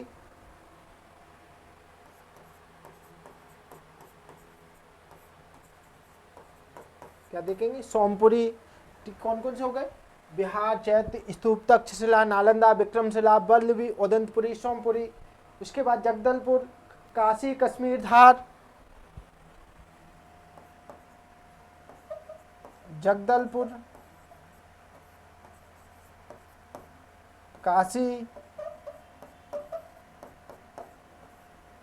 धार और कश्मीर।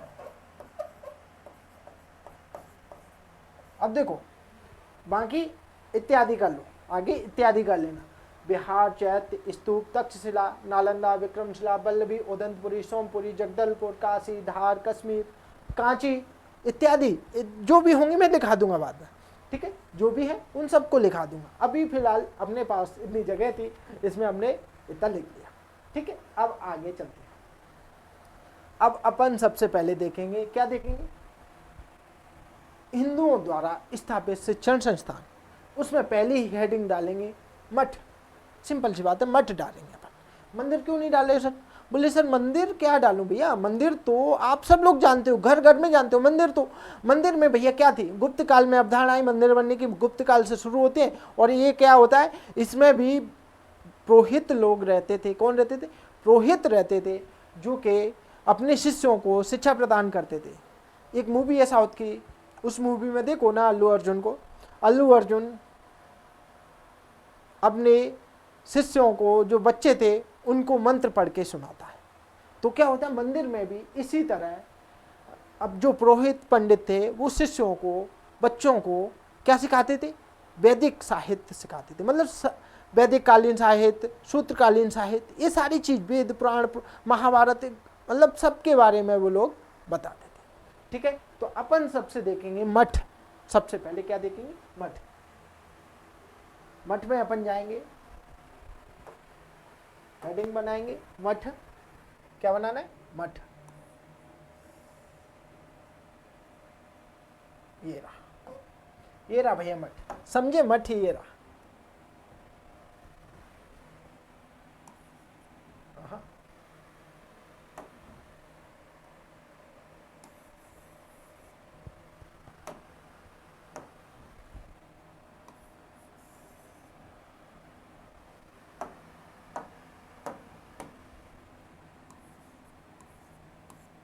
क्या पढ़ना है? मठ पढ़ना है। और मठ के बारे में अपन बहुत सारी चीजें यहाँ पढ़ने वाले हैं।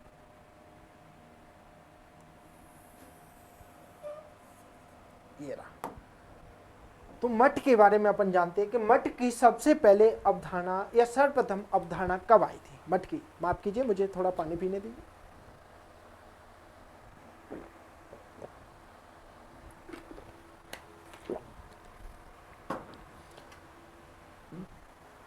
मठ की सर्वप्रथम अवधारणा 8वीं शताब्दी में आई थी। कब आई थी? 8वीं शताब्दी में आई थी।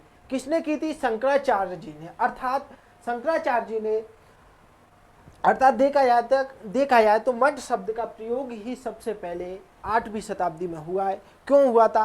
क्योंकि शंकराचार्य जी ने 4 मठों की स्थापना की थी। कितने? 4 मठों की स्थापना की थी।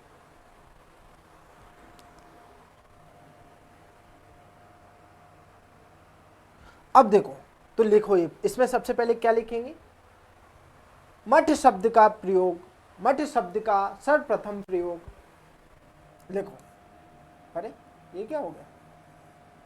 अच्छा बाबा, ये चलो लिखो भैया।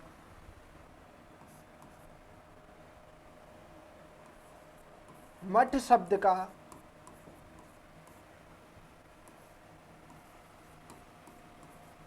सर्वप्रथम प्रयोग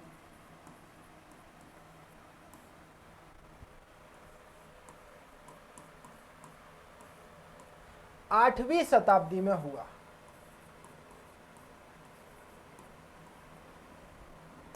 कब हुआ? 8वीं शताब्दी में हुआ।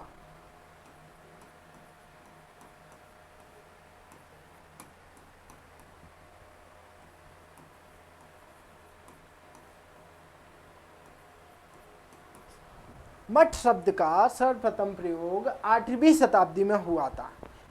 मठ, अब मठ होता क्या है? मठ वह स्थान होता था जो अपने धर्म या संप्रदाय के बारे में जितने भी व्यक्ति आस्था रखते थे। मतलब क्या था कि मठ ऐसा स्थान था जहाँ पर किसी एक धर्म या संप्रदाय के व्यक्ति आते थे और बात करते थे, उस संप्रदाय को या धर्म को बढ़ाने के प्रयास के उद्देश्य से वहाँ बैठते, चर्चा करते थे, पर चर्चा करते थे। वहाँ पर उनके शिष्य होते थे, उनको शिक्षा बताया, अपने संप्रदाय के बारे में बताया जाता था। तो मठ क्या था? ऐसा स्थान, ऐसी जगह, ऐसी परिचर्चा जहाँ पर एक ही संप्रदाय के व्यक्ति या गुरु या शिष्य सब मिलकर उस पर परिचर्चा करते थे। ठीक है, तो लिखिए, यह वह स्थान होता था, यह वह स्थान होता था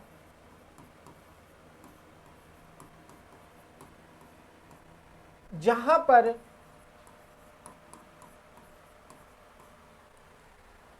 एक धर्म या संप्रदाय के व्यक्ति, एक धर्म या संप्रदाय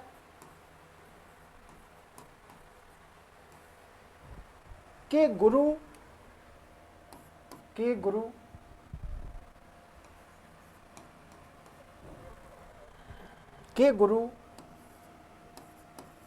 व शिष्य, गुरु व शिष्य एकत्रित होकर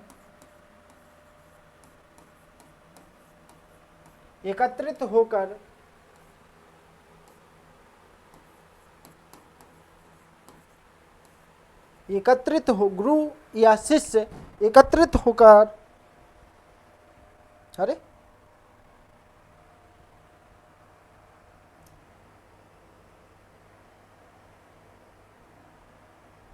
एकत्रित होकर उस संप्रदाय में आस्था रखने वाले, उस संप्रदाय में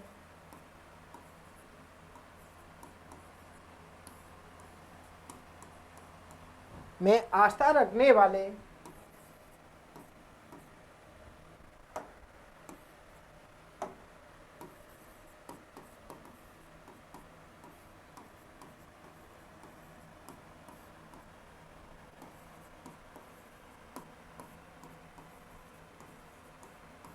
धर्म ग्रंथों पर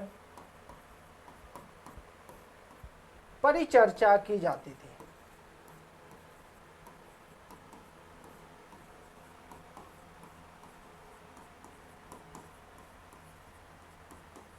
क्या होता था? यह वह स्थान होता था जहां पर एक धर्म या संप्रदाय के गुरु व शिष्य एकत्रित होकर उस संप्रदाय में आस्था रखने वाले धर्म ग्रंथों पर परिचर्चा की जाती थी। समझे क्या कहना चाह रहा है भाई? ऐसा स्थान जहां पर गुरु और शिष्य दोनों मिल रहे और उसमें उनके जितने भी धर्म ग्रंथ हैं उन पर परिचर्चा करते थे। क्यों करते थे? अपने संप्रदाय या धर्म को आगे बढ़ाने के उद्देश्य से करते थे, मतलब उसका विस्तार करने के उद्देश्य से करते थे। ठीक है, अगला पॉइंट लिखो। आचार्य शंकराचार्य जी ने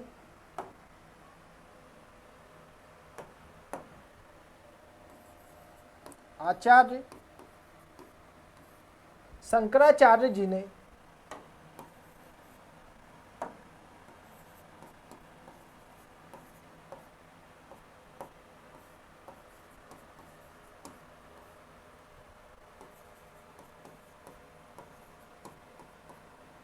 चार मठों की स्थापना की, चार मठों की स्थापना की।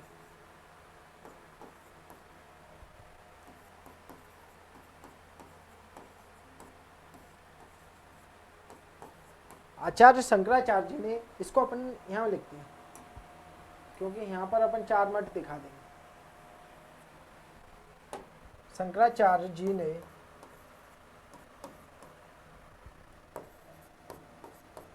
चार मठों की स्थापना की।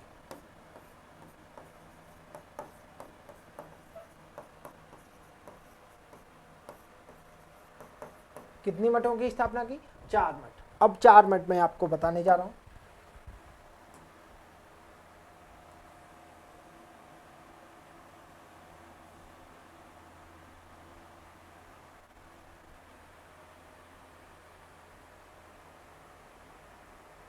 थोड़ा सा कंजेस्टेड बनेगा बट ठीक है, कोशिश करेंगे। ठीक है,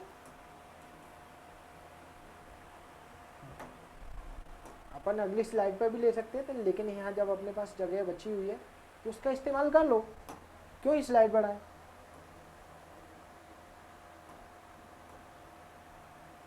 ठीक है, अब देखते हैं 4 मठ कौन कौन से थे। येलो कलर ले लो जिससे आपको अलग से दिखेगा। उत्तर में बद्रिकाश्रम मठ, उत्तर में बद्रिकाश्रम मठ,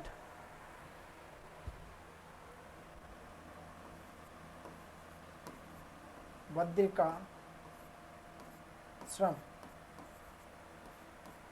उत्तर में कौन सा था, बद्रिकाश्रम, उत्तर में कौन सा है, बद्रिकाश्रम का ज्योतिर्मठ का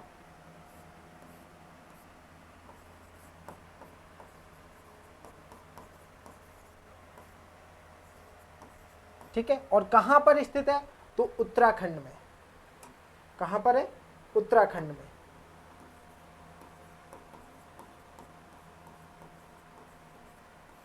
ठीक है, कहां पर है, उत्तराखंड में।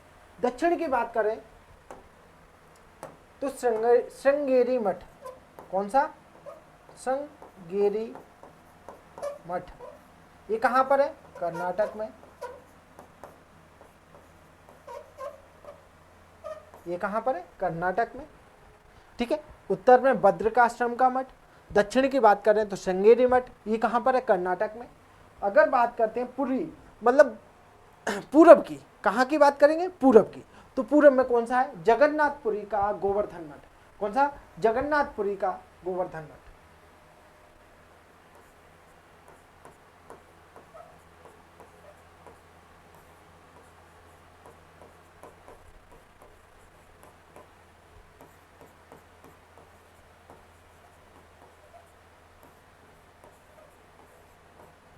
जगन्नाथपुरी का गोवर्धन मठ कहाँ पर है, ये कहाँ पर है, तो ये उड़ीसा राज्य में। कौन से में, उड़ीसा राज्य में। ठीक है, पश्चिम की बात करें तो पश्चिम में द्वारका का शारदा मठ, द्वारका का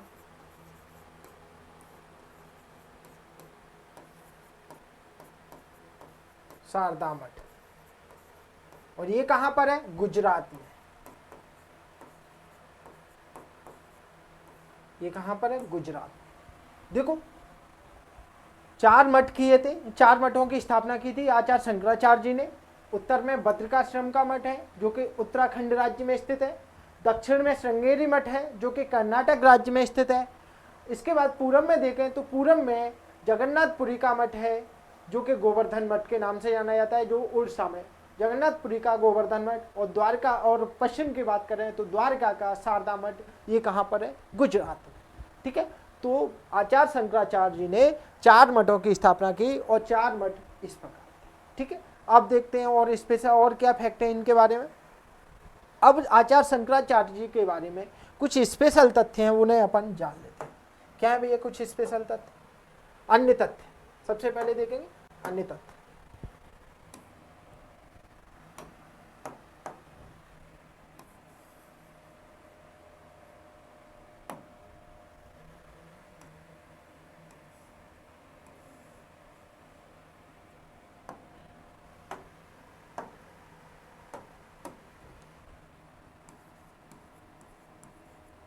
अन्य तथ्य,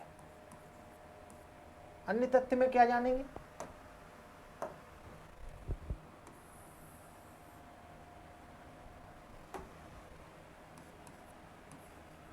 जन्म कब हुआ था, 788 ईस्वी में। कब हुआ, 788 ईस्वी में। ठीक है, जन्म स्थान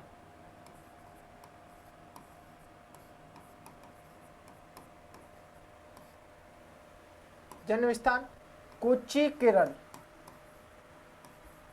कोच्चि केरल, केरल राज्य का कोच्चि जिला। ठीक है, कोच्चि केरल। इन्होंने कौन सा मत दिया, कौन सा मत था इनका, मत अद्वैतवाद, अद्वैतवाद। कौन सा मत था, अद्वैतवाद। देखो जन्म 788 ईस्वी में, जन्म स्थान कोच्चि केरल में। मत अद्वैतवाद मत के प्रतिपादक थे। समाधि,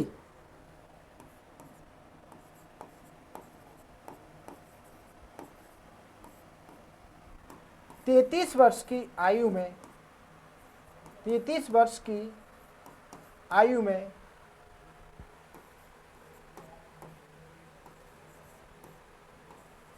समाधि कब ली? 33 वर्ष की आयु में। देखो इनको, आप इनसे देखकर सीखो, इनको क्या चाहते हैं, क्या बोलना रहे, बोल रहे हैं आपसे कि 33 वर्ष की आयु में 4 मठों की स्थापना कर, पूरे भारत का भ्रमण कर और समाधि ले ली। बोले बहुत हो गया, अब नहीं जीना मेरे को। उन्होंने 33 वर्ष की आयु में इतना कुछ कर दिया, बोले कि अब नहीं जीना, बहुत है मेरा जीवन। तो 33 वर्ष की आयु में 4 मठों की स्थापना कर दी और 4 मठों की स्थापना करने के बाद समाधि ले। सोचो, आप कभी ओमकारेश्वर गए हो? ओमकारेश्वर पे 100 पहाड़ी पर देखना, 108 फीट ऊंची इनकी प्रतिमा लगाई गई है।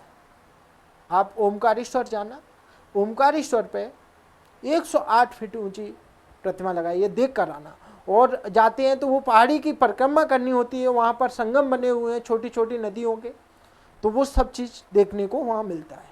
ठीक है, ये हो गए हमारे मठ के बारे में और मंदिर के बारे में तो आप सब जानते हैं। इसके बाद हमारे पास कौन सा टॉपिक क्या था? मठ, मंदिर, हाँ ये था। इसके बाद था हमारे पास गोष्ठी। तो अब अपन ने लिखना है गोष्ठी। ठीक है, क्या लिखना है? गोष्ठी।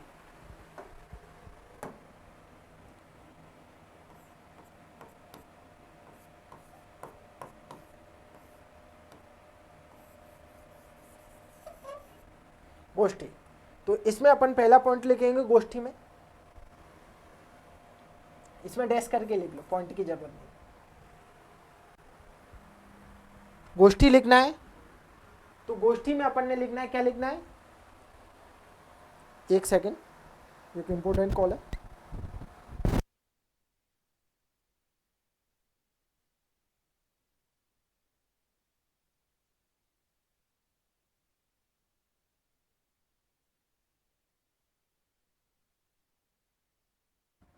ठीक है, क्या लिखना है? गोष्ठी। अर्थात गोष्ठी क्या थी? गोष्ठी भी हमने ऐसे ही इसमें लिखा था मठ में कि एक संप्रदाय के लोग वहाँ इकट्ठे होते थे। तो गोष्ठी में अपन को लिखना है किसी धर्म या संप्रदाय के व्यक्ति या गुरु या शिष्य इकट्ठे होकर, मतलब वहाँ एकत्रित होकर अपने धर्म या संप्रदाय को विस्तृत करने के उद्देश्य से परिचर्चा करते थे। अपने संप्रदाय या धर्म का विस्तार करने के उद्देश्य से परिचर्चा करते थे, जो कि एक नियमित होती थी, अर्थात नियमित समय पर होती थी, नियमित समय अंतराल के बाद होती थी। अर्थात इन सबकी अपेक्षा गोष्ठी क्या थी? नियमित थी। ठीक है, तो लिखो गोष्ठी के बारे में लिखो।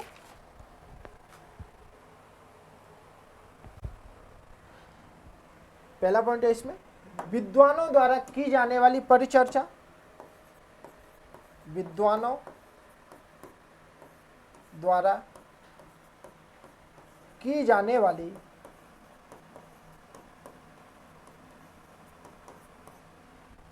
परिचर्चा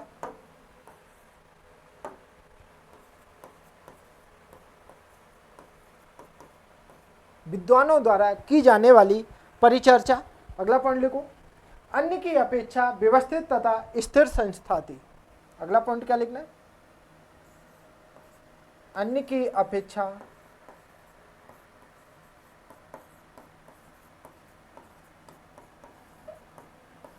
व्यवस्थित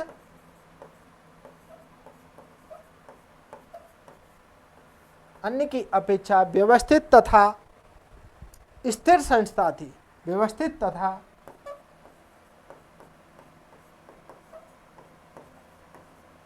स्थिर संस्था थी।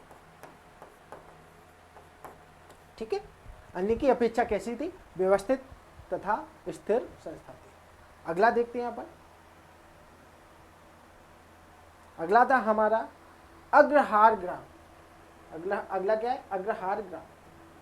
ठीक है, अब देखेंगे अगला क्या लिखना है अपन को। अग्रहार ग्राम।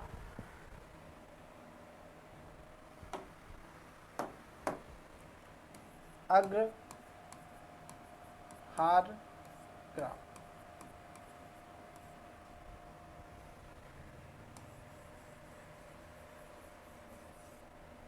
इसके बारे में लिखेंगे अपन, इसके बारे में अग्रहार ग्राम के बारे में लिखेंगे। क्या लिखेंगे अग्रहार ग्राम के बारे में? अग्रहार ग्राम कैसे होते थे? अग्रहार ग्राम किस राजा द्वारा किसी विद्वान व्यक्ति को दिए जाते थे, जिसका उद्देश्य था उस क्षेत्र के निवासियों को शिक्षित करना था। इसका उद्देश्य क्या था? उस क्षेत्र के निवासियों को शिक्षित करना था। अग्रहार ग्राम का उद्देश्य क्या था? उस क्षेत्र के निवासियों को शिक्षित करना था। अब जो अग्रहार, जो जिसको अपन भूमि दान दे रहे हैं, उसको बोला जाता अग्रहार। और अग्रहार पर प्रशासनिक छूट रहती थी। कैसी प्रशासनिक छूट रहती थी? कर मुक्त भूमि रहती थी कि या भूखंड या ग्राम जो भी दिया जाता था वो कैसा था?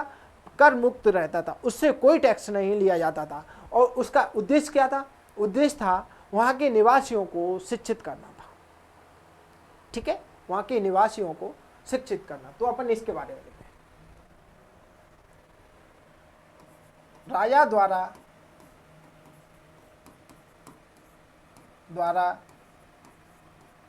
विद्वान व्यक्ति को, विद्वान ब्राह्मण को, माफ करना, विद्वान ब्राह्मण को राजा द्वारा विद्वान ब्राह्मण को दिया गया भूमिखंड, दिया गया भूमिखंड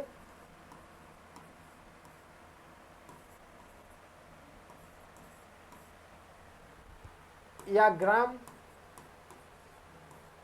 अग्रहार ग्राम कहा जाता था। राजा द्वारा विद्वान ब्राह्मण को दिया गया भूमिखंड या ग्राम,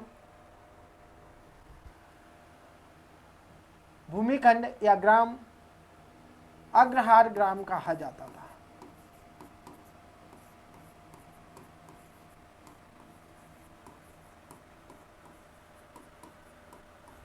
राजा द्वारा विद्वान ब्राह्मण को दिया गया भूमिखंड या ग्राम क्या कहा जाता? अग्रहार ग्राम कहा जाता। अगला पॉइंट लिखो इसमें, माफ कीजिए ज्यादा बड़ा बन गया।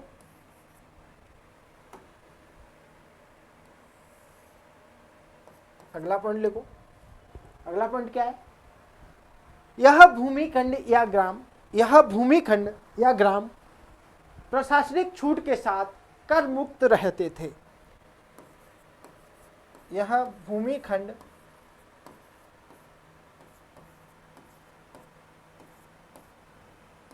या ग्राम प्रशासनिक छूट के साथ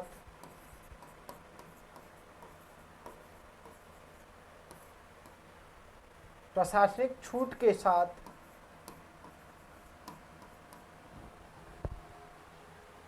कर मुक्त रहते थे। कैसे होते थे? प्रशासनिक छूट के साथ कर मुक्त होते थे। राजा द्वारा किसी विद्वान ब्राह्मण को दिया जाता था जो कि प्रशासनिक छूट के साथ कर मुक्त थे। कैसे थे? कर मुक्त थे। ठीक है, इसका उद्देश्य देखते हैं अपन।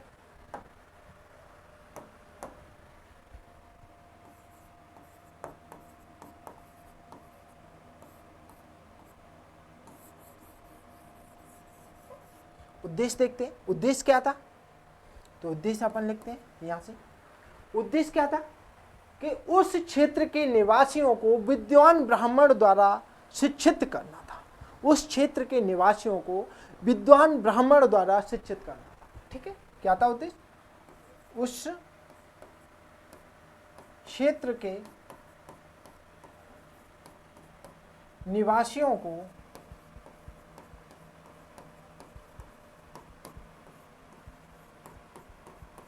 शिक्षित करना। उद्देश्य क्या था?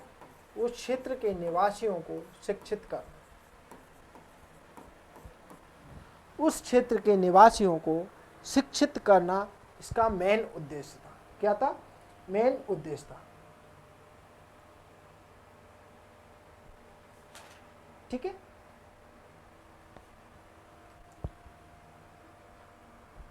अगला पॉइंट लिखो, अन्य नाम। अगर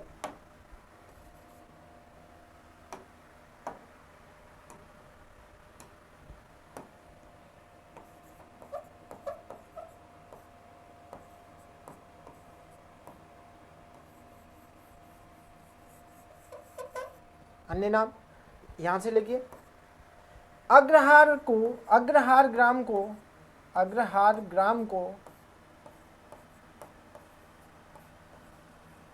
प्राचीन काल में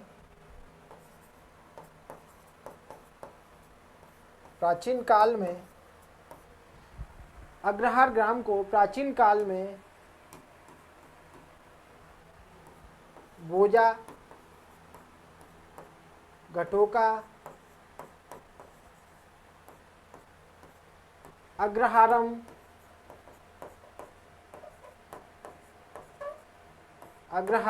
बोजा, घटोका, अग्रहारम,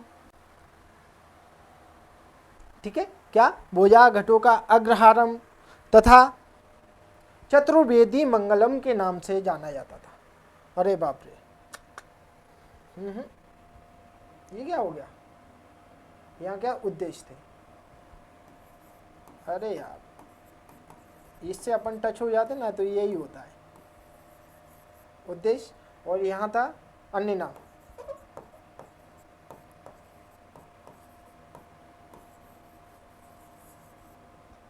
तथा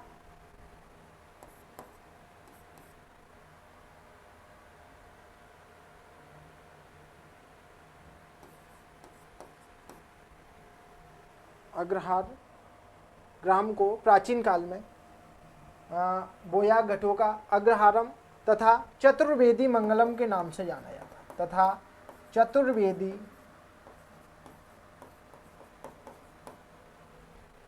मंगलम के नाम से जाना जाता।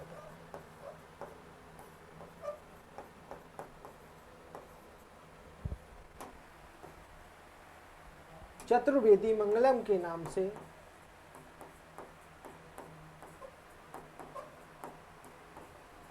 जाता था, ठीक है।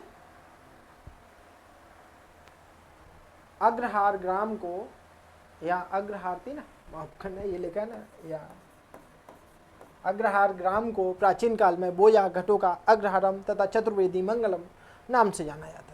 अब देखते हैं अगला, अगला क्या था भाई, अगला देखेंगे अपन। अग्रहार ग्राम हो गया। अब देवदान ग्राम, ब्रह्मदेव ग्राम और पल्लीचंदा ग्राम। देखो अगला डालना है अपन को, देवदान ग्राम।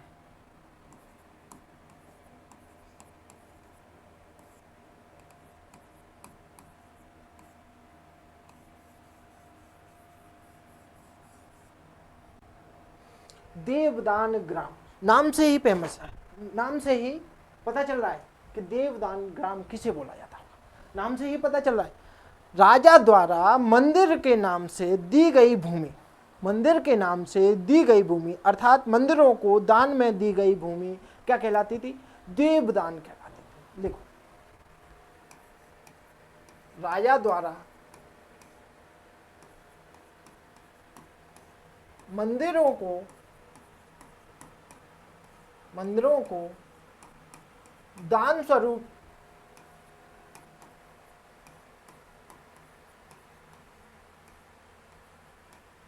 दी गई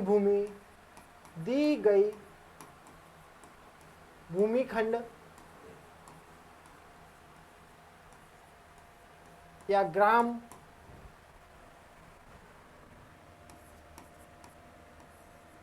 को देवदान ग्राम कहा जाता था, को देवदान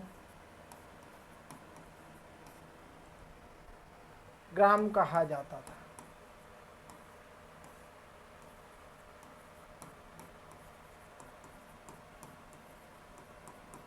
राजा द्वारा मंदिरों को दान स्वरूप दी गई भूमिखंड या ग्राम को देवदान ग्राम कहा जाता था। अगला पॉइंट लिख लो, यह भूमिखंड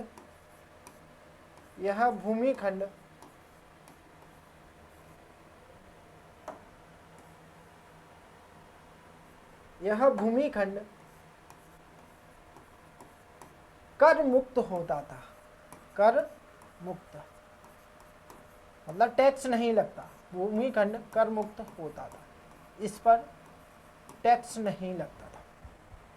क्या है? इस पर टैक्स नहीं लगता था। ठीक है, अगला लिखो, ब्रह्मदेव ग्राम।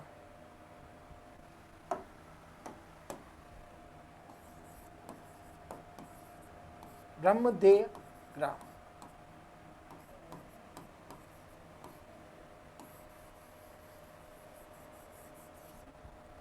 कौन सा है?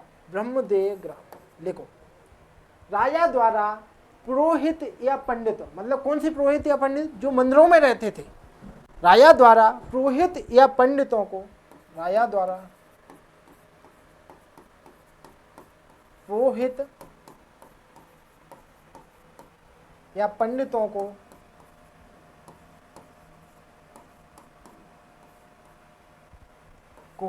दिया गया दान स्वरूप भूमिखंड,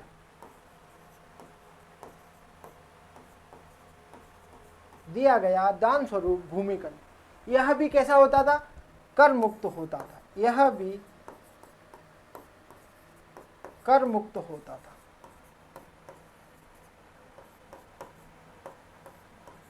कैसा होता था? कर मुक्त होता था। अगला है पल्ली चंदा ग्राम। अगला क्या है? पल्ली चंदा ग्राम।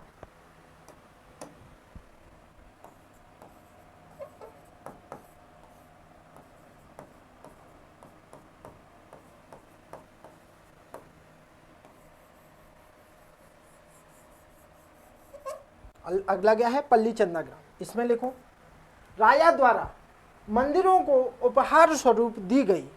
ये दान स्वरूप दे रहे हैं। ये कब दे रहे हैं? कि वो मंदिर है उसकी दान क्यों दे रहे हैं मंदिरों? क्योंकि उसके वहाँ जितने भी पंडित, जो पुरोहित, शिष्य रहेंगे, उनका जीवन यापन चलता रहे इस भूमिखंड से, एक देवदान ग्राम में। और ये दे रहे हैं उपहार स्वरूप मंदिरों को। जब वो कोई युद्ध जीत कर आते हैं या कोई बड़ा काम करते हैं या राज्याभिषेक कराते हैं, तो मंदिरों को कुछ भूमिखंड या ग्राम दान में दे देते हैं। ठीक है, तो राजा द्वारा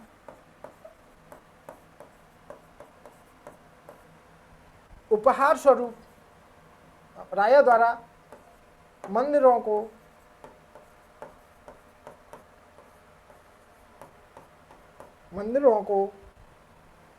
उपहार स्वरूप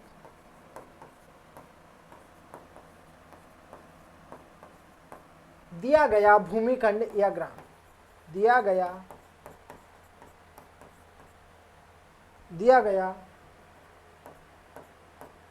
भूमिखंड या ग्राम, उपहार स्वरूप दिया गया भूमिखंड या ग्राम। यह भी कैसा होता था? कर मुक्त होता था। यह भी कर मुक्त होता था। ठीक है, यह भी कर मुक्त होता था। तो देखो, हमने हिंदुओं द्वारा स्थापित शिक्षण संस्थान देख लिए, मंदिर देख लिए, मठ देख लिए, गोष्ठी देख ली, अग्रहार ग्राम देख लिए, दीपदान ग्राम देख लिए, ब्रह्मदेव ग्राम देख लिए, पल्ली चंदा ग्राम देख लिए। अब हमारे पास जो टॉपिक बचेगा अगला, वो रहेगा बौद्धों द्वारा स्थापित शिक्षण संस्थान। तो अपन देखेंगे आगे अगली क्लास में। और आज के लिए हम यहीं समाप्त करते हैं क्लास को। जय हिंद, जय भारत। मिलते हैं अगली क्लास में।